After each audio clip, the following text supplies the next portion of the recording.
Well, this surprised the heck out of me the other day. It's a Spector Euro 5 RST. And when I pulled it off the wall at my local shop, I was absolutely blown away. The thing weighs 7.5 pounds. And it's a quality instrument at 7.5 pounds with great tone, great sustain, and quality components throughout it. It's also reasonably priced when you consider what you're getting for that money. Anyway, this bass at 7.5 pounds, it's going to do a lot for me with a bad back. So I am thoroughly enjoying the fact that it hovers perfectly, balances great when it's on a strap, and it really doesn't even feel like you have a bass on at that point. Overall, quality is great. As a luthier, I'm always looking for everything wrong with something, and there's very little that you can complain about on this bass. The reason why it's so light is they're using, actually it's one of the most expensive hardwoods you can buy. I don't know why. It's a sustainable hardwood called Empress wood. And the back half of each of the body halves is Empress wood, which is a very low moisture content hardwood that's extremely light and seems to be pretty darn solid. It's resonant, sounds great, does a huge job on lightening the weight of the overall instrument. Of course, they're using a really high quality, super thick laminate of flame maple on the front, and this is good flame maple. It's really nice. And then the neck is 3-piece roasted maple. And this particular neck has a little bit of bird's eye and some flame in it. And the fingerboard is also maple, but with the roasting that they do, it comes out in a really nice deep brown color. And that adds a lot to stability. The other thing that'll add a lot of stability is the fact that it has graphite strips in the neck, which support the truss rod and keep the neck very stable.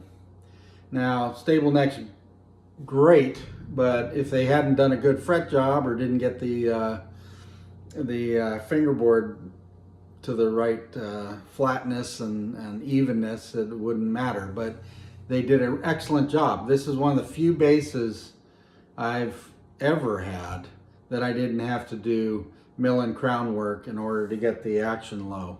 I mean, that's something that is alembic territory where they're usually virtually perfect, and you can just set your action and get going with it. But most other instruments, I have to do a mill and crown in order to get those frets perfect. And this bass, I didn't touch the frets. I set it up. It's super low, plays great, no buzzing.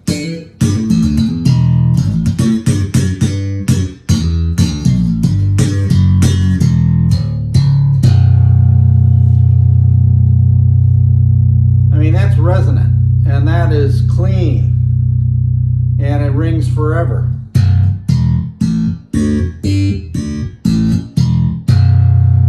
Very even volumes on all the strings.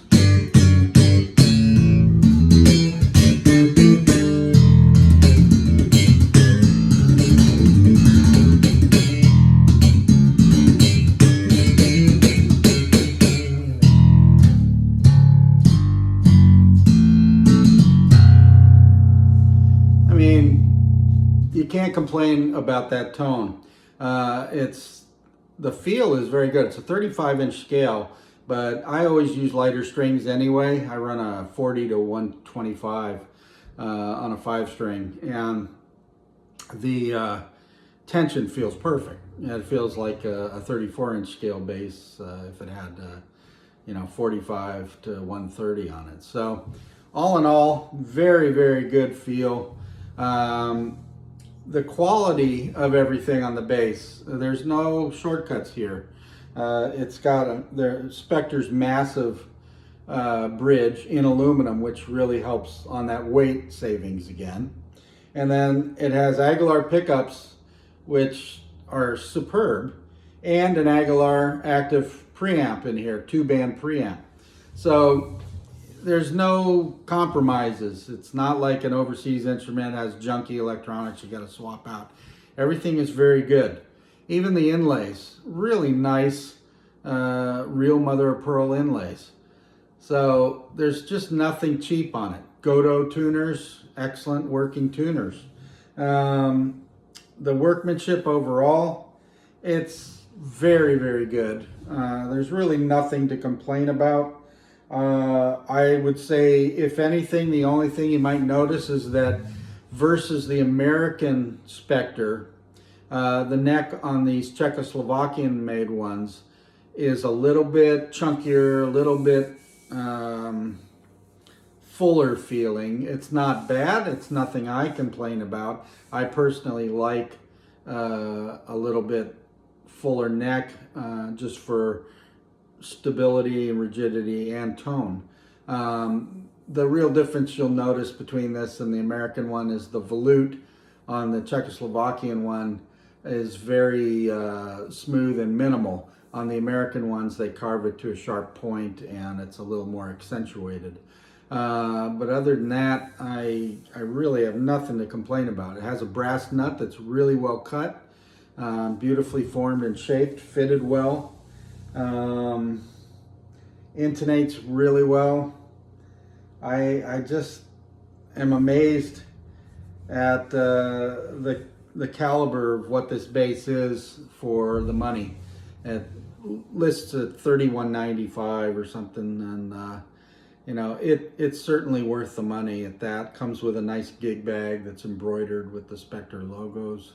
And compared to my previous Spector experiences with the Asian made ones, this is a whole different animal. Much better in every way. The quality of the fretwork and the neck quality is vastly better.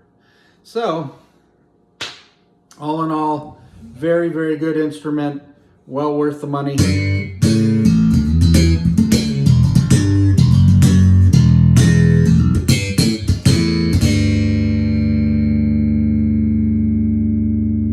Really a solid instrument.